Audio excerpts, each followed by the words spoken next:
as simple as pulling it over.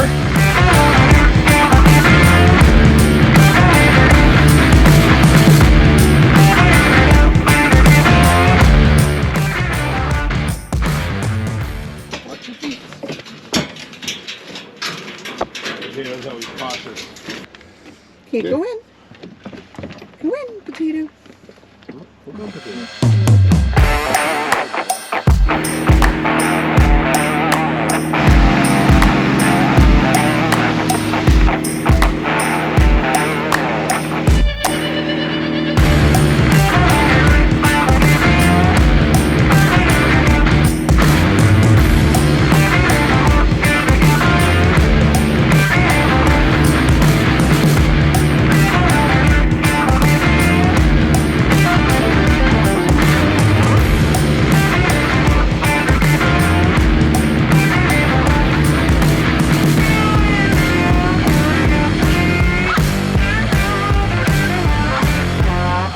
Just running the Bimini on here, and as you can see in the bow area, we folded the Bimini forward so we could land the drone, and you have the exact amount of space inside this boat, which for 24 we've changed the configurations of the hull design, the angles underneath.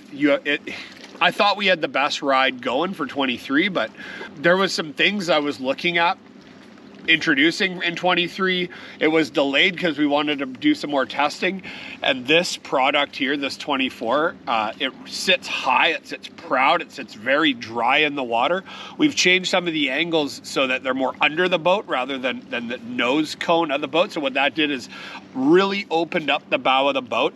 The Bimini now kind of sits just on the outside. We have 100% full use of the inside of our boat here, and it's as simple as when you want to use it, you just pull it over and hooking it back up. Takes 2 seconds. So when you want a Bimini, you got a Bimini. When you don't want a Bimini, it's just hanging out ready for you. So that's amazing. It is. It's such a nice platform to operate, and there's so many different ways you can configure it. This Bimini has almost full coverage back here now as well. This is one of the rare days in Barclay Sound where there's a very minimal amount of wind.